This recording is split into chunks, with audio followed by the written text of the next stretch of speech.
Selamat sore, selamat ketemu lagi di channel saya dan juga kelas ikatan kimia ya. Kita masuk di mekanika kuantum. Sebelum saya lanjut, saya minta kerjasamanya untuk menekan tombol subscribe supaya channel saya lebih bermanfaat. Oke, kita lanjut. Untuk kemarin kita baru sampai di persamaan Schrödinger untuk satu dimensi, tapi belum sampai solusinya ya. Jadi hari ini kita akan belajar mengenai penurunan rumus untuk menentukan solusi persamaan Schrödinger untuk sistem satu dimensi. Oke, untuk sistem satu dimensi kemarin kita sudah sepakat bahwa elektron itu ditembakkan ke dalam suatu kawat yang sangat kecil sekali, Oke, dimasukkan ke dalam kawat atau batang PB atau Fe ya. Di video sebelumnya itu PB. Pokoknya intinya kawat yang merupakan atom begitu ya, tersusun atas atom-atom. Jadi ketika elektron dimasukkan, kita ingin sistemnya itu elektronnya itu bergerak maju mundur, tapi pada kenyataannya kan tidak. Dia akan bergerak ke segala arah karena di dalam kawat tersebut juga ada elektron. Jadi ketika elektronnya dimasukkan ke dalam kawat, pasti ada tolakan dengan elektron yang hostnya atau yang sudah ada dalam kawat tersebut ya. Nah, untuk sistem satu, tapi kita dalam sistem ini kita menganggap bahwa elektron harus maju mundur saja, seperti itu ya, maksa sekali. Oke. Jadi di situ dibilang sistem itu ideal, artinya ideal itu dengan 3 term ini. Mungkin ada term yang lain, tapi yang saya tahu tuh 3. Itu tidak ada gesekan sama sekali, no friction, terus no force atau tidak ada gaya. Jadi kalau tidak ada gaya berarti juga tidak ada percepatan, tidak ada gaya gravitasi, tidak ada apa-apa di situ. Jadi benar-benar pure, tidak ada gaya, tidak ada gesekan, dan terjadi elastisitas sempurna. Artinya ketika elektron ke sini kena dinding, dia balik terpental dengan sudut dan kecepatan yang sama ketika dia nanti kena dinding yang sebelahnya lagi. Seperti itu ya, sepengetahuan saya seperti itu. Oke, langkah pertama kita harus mendefinisi energi total dari sistem tersebut. Jadi di situ nyatakan bahwa energi sistem, atau biasanya kalau kita belajar dalam termodinamika 1 itu hukum termodinamika 1, bahwa energi total adalah penjumlahan dari energi kinetik ditambah dengan energi potensial. Ya. Kemudian nilai, karena tadi sistemnya dinyatakan itu tidak punya gaya di poin kedua, berarti gaya gravitasi tidak ada dong. Berarti kan potensial itu, energi potensial itu kan V sama dengan mg kali h. Nah ini kan tidak ada ya, tidak ada gaya gravitasi. Berarti nilai total ini semua pasti 0. Seperti itu ya. Tidak ada gaya berarti tidak ada energi potensial, sehingga total dari energi sistem itu hanyalah diberikan oleh energi kinetik. Jadi energi yang berpengaruh dalam sistem itu cuma energi kinetik. Nah, energi kinetik itu rumusnya kan kita tahu semua bahwa energi kinetik sama dengan 1/2 massa dikali kecepatan dipangkatkan 2. Kita kasih hubungan dengan si momentum itu kan massa dikali volume ya. Berarti kalau volume sama dengan momentum per m ya. Kita masukkan nilai ini ke dalam sini, jadinya setengah m kali p per m dikuadratkan ya. Berarti jadinya setengah m p kuadrat per m kuadrat.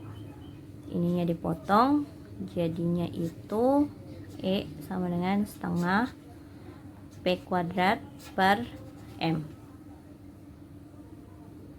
Oke ya. Adalah kita mengubahnya dalam bentuk operator. Karena apa? Karena kan persamaan Schrödinger itu kan H psi sama dengan F psi gitu ya.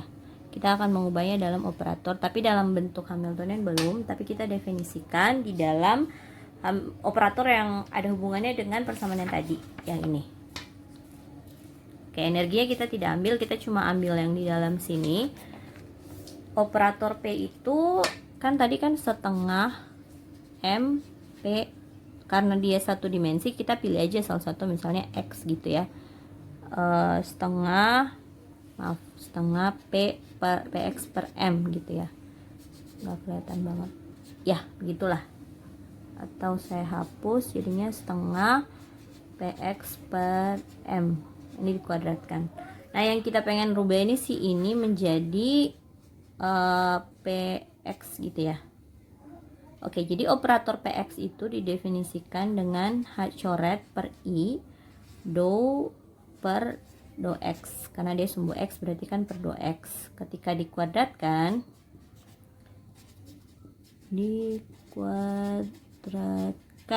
gitu ya, jadinya kan p ini dikuadratkan, jadinya minus h h kuadrat. Jadi ini dikuadratkan, jadi kan jadinya h kuadrat per i kuadrat kali do kuadrat per do x kuadrat ya.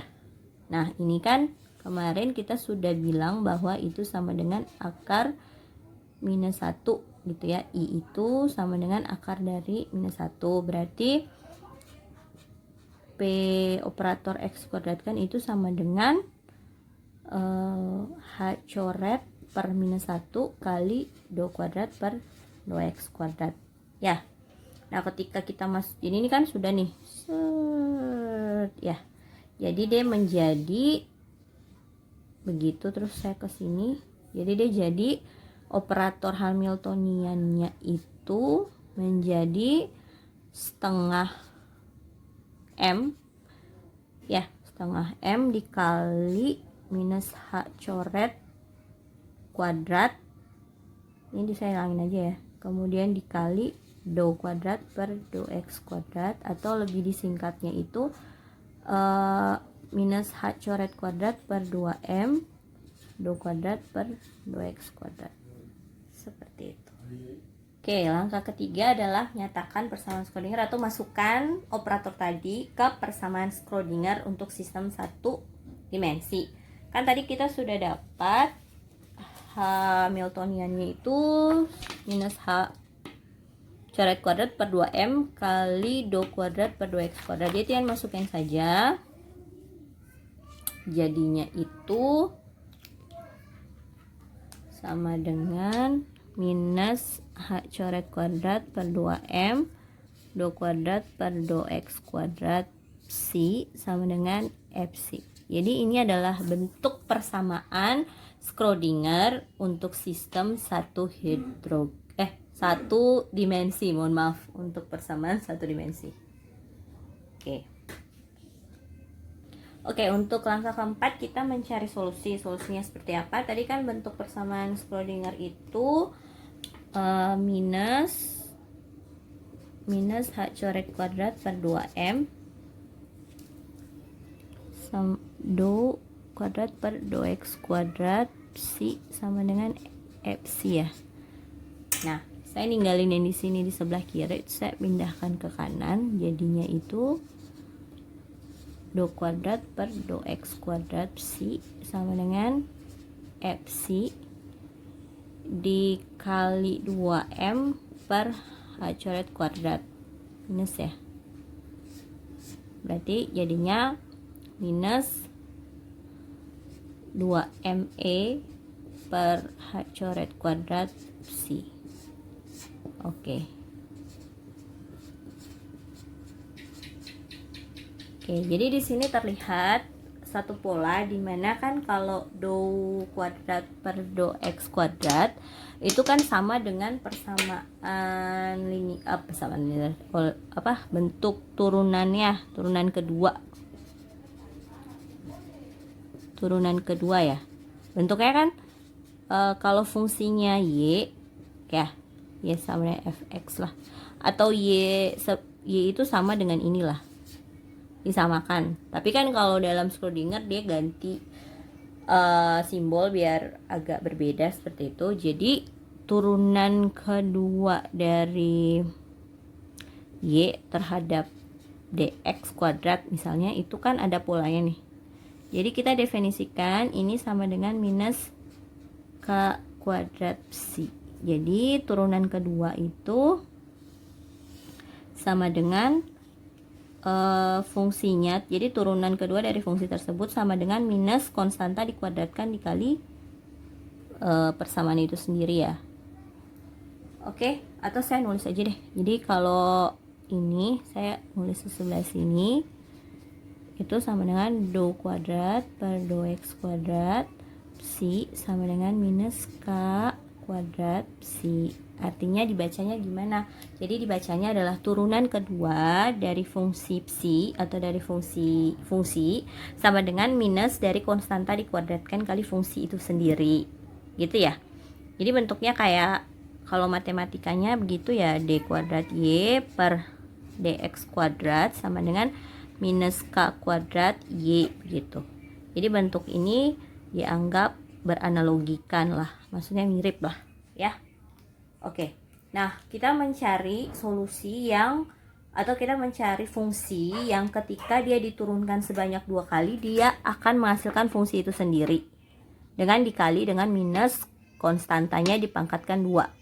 Oke, ada 3 kandidat sih dalam persamaan Schrödinger untuk sistem 1 dimensi, yaitu adalah A sin kx, kemudian A cos kx, dan juga ada sistem 1 dimensi itu ada 3, yaitu y sama dengan A sin kx, yang kedua ada y sama dengan A cos kx, dan yang ketiga itu bilangan kompleks atau bilangan ya, atau yang mengandung i itu ya, bilangan kompleks e plus minus ikx. Tapi di sini saya tidak membahas yang e yang ada bilangan kompleksnya atau ya yang bagian ketiganya. Saya bahas adalah yang 1 dan 2 saja untuk solusi persamaan Schrödinger 1 dimensi. Oke, untuk menentukan sebenarnya yang bisa dipakai A sin kx atau A cos kx, kita harus membuat syarat batas. Kan ketika kita menyatakan bahwa kita ingin memasukkan elektron ke dalam satu pipa atau batang PB atau batang Fe atau apapun itu, kawat Fe atau apa yang bentuknya solid, dan kita ingin tembakan masukkan dan dia harus bergerak maju mundur, berarti kan dia punya panjangnya dari 0 sampai A. Jadi ketika kita masukkan nilai ya untuk x sama dengan 0 gitu ya. Kalau kita masukkan ke persamaan psi sama dengan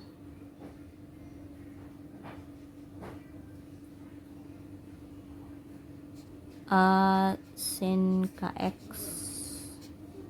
begitu, berarti kita tinggal ganti x dengan 0.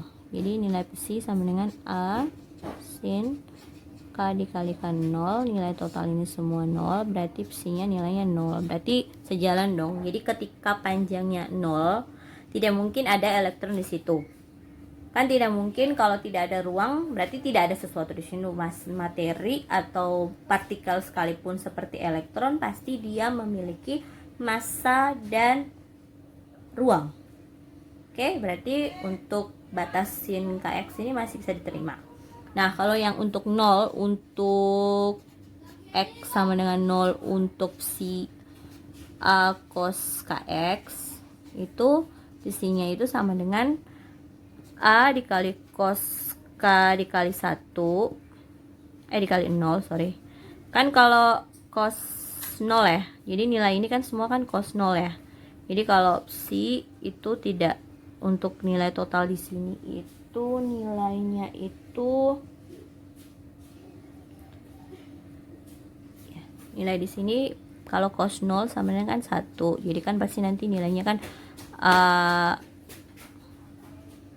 dikali 1 lah ya, atau cos 0 1 dikali k gitu, atau terserah lah, tapi dia ada nilai gitu ya, ada sesuatu. Jadi psi saya anggap pukul rata saja, psi sama dengan 1. Memang ada k sama a, tapi saya anggap saja itu nilai 1 dari cos 0. Nah, untuk nilai cos itu tidak bisa dipakai. Kenapa? Karena pada panjang 0 kok tiba-tiba ada elektron di situ. Padahal kan massa itu materi itu harus memiliki massa dan ruang, dia mempunyai massa dan menempati ruang. Tapi kalau tidak ada ruang kok tiba-tiba ada massa, berarti tidak mungkin elektronnya itu hantu seperti itu ya, tiba-tiba ada di sesuatu yang tidak ada ruangnya, seperti itu. Jadi dari penjelasan ini maka persamaan psi sama dengan A cos kx itu tidak bisa dipakai. Jadi kandidat kita hanya psi sama dengan A sin kx. Oke, kita balik dulu ke persamaan. Kenapa sih harus pakai A sin KX sama A cos KX ya, tadi saya lupa. Oke, kenapa harus pakai A sin KX sama A cos KX? Jadi gini, kalau misalnya Y-nya itu A sin KX ya. Nah, kita turunkan pertama di Y per DX-nya, berarti kan turunan pertama untuk A sin KX itu ya sama dengan K-nya ini dipindahkan ke depan ya, biasa ya kan, konstantanya pindah, jadi K dikali turunan dari ini semua, berartinya kan A cos KX ya.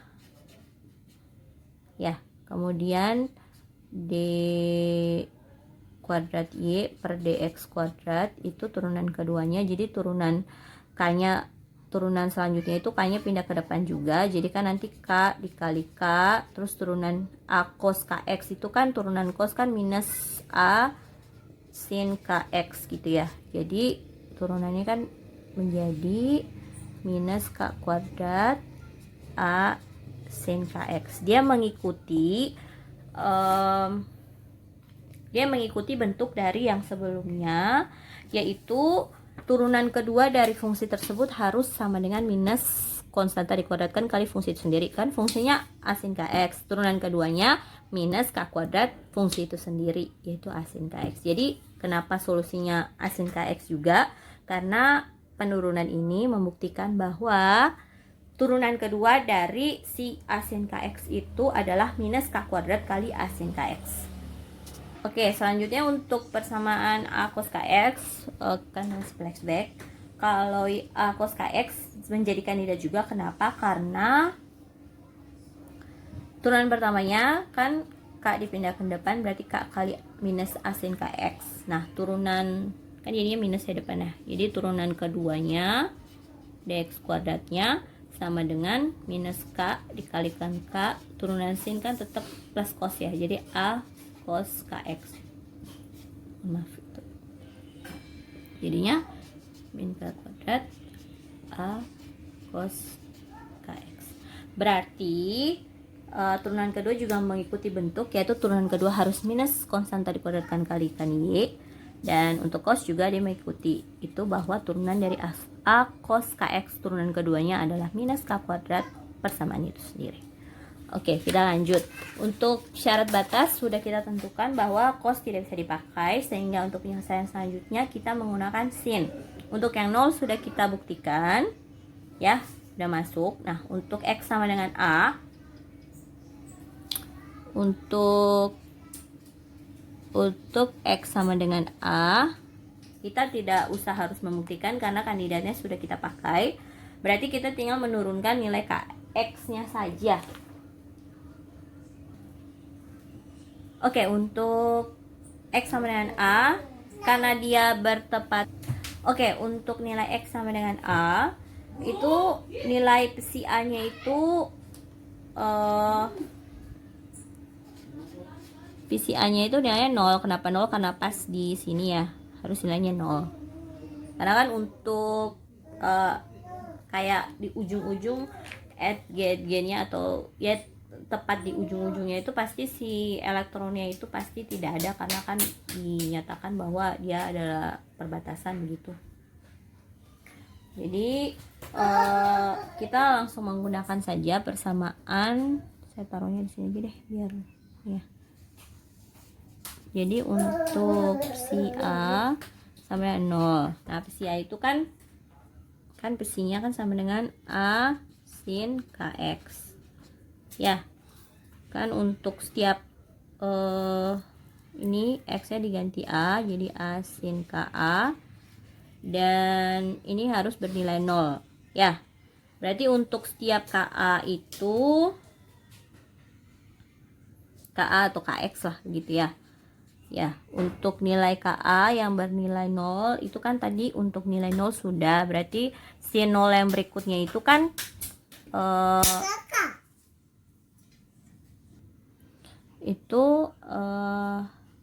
KA nya itu bisa pi, 180, kemudian 2pi dan 3pi dan seterusnya.